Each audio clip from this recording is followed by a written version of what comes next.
When you're at the controls of a giant franchise, you can't please everybody, and this seems to go double for Star Wars fans. Disney CEO Bob Iger took a philosophical approach to fans' dissatisfaction with the sequel trilogy during a conversation with Variety at the Star Wars The Rise of Skywalker premiere. Iger acknowledged that, while the creative minds behind the series tried to be mindful of what fans wanted, they were also aware of the fine line between fan service and simple pandering. We respect fans of Star Wars. That's really important to us, to Lucasfilm, to the franchise. We do the best job we possibly can. Iger expressed his own satisfaction with the job that his filmmakers had done on the sequels, including J.J. Abrams, who, as the co-writer and director of The Rise of Skywalker, had the unenviable task of bringing the 9-film Skywalker saga to a close, in a way that would be true to all of the movies that came before, while still giving fans everything they wanted and telling his own unique story. I think we've done a really good job of threading that needle, walking that fine line, because we respect our fans, but we don't overreact to it either.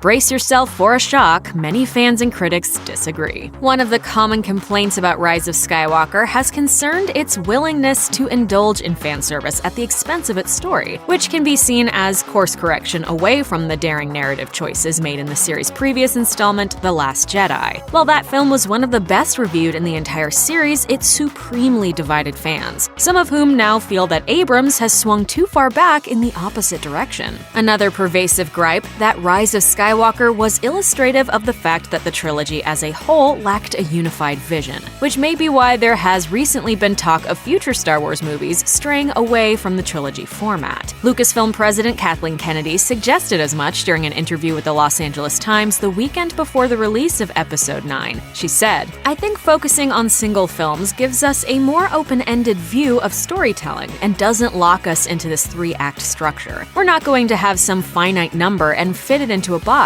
We're really going to let the story dictate that." Iger, however, implied that her comments should be taken with a grain of salt. Oh, I don't know about that. I think we've all, she and I have said, well, maybe trilogies are too hard, so maybe we'll make one film and then a sequel, but we don't know. Of course, it's likely that some observers will take this as yet further evidence that the stewards of Star Wars lack a clear vision for the property, but even the staunchest critics would have to agree that the House of Mouse hasn't done everything wrong. So I'm still in command? In fact, one thing has gone very, very right for Disney's Star Wars endeavors of late. The Mandalorian, the Disney Plus series that has drawn critical raves, helped amass millions of subscribers for the nascent streaming service and launched a bona fide pop culture icon in The Child, the adorable character better known to fans and the world at large as Baby Yoda. Iger admitted that while he obviously had high hopes for the series' success, even he was blindsided by its rapturous reception.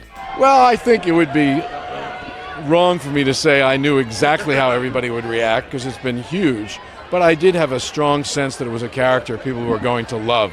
Perhaps The Mandalorian could help provide some guidance for Disney and Lucasfilm brass on how to effectively engage fans going forward. That is, beyond put Baby Yoda in everything, which we honestly wouldn't have much of a problem with. Season 2 of the series is currently in production, and if creator-showrunner Jon Favreau is able to keep fans hooked, Iger and Kennedy would do well to take a good hard look at how they could apply some of his Mando magic to future Star Wars films. I gotta get one of those. Of course, they've also reached out for a little help from across the hall. In a development which the Star Wars faithful have simply got to be pumped about, it was announced in September that Marvel boss Kevin Feige, who has had just a little bit of success in developing beloved properties for the big screen to the utter delight of fans, has been tapped to help develop a new Star Wars picture. While we won't see the fruits of this arrangement for quite some time, that's okay. Iger has made it clear that Disney won't be rushing any new Star Wars flicks to market after The Rise of Skywalker, but will instead place the property on a 2 or 3 year hiatus while the direction of the franchise is worked out. We'll see about that. All of which is to say that while the sequel trilogy may not have been exactly what everybody hoped for, the future of Star Wars still looks reasonably bright. Also, it must be said, the Mouse House may not have fielded a perfect trio of films, but hey, they were better than the prequels, right?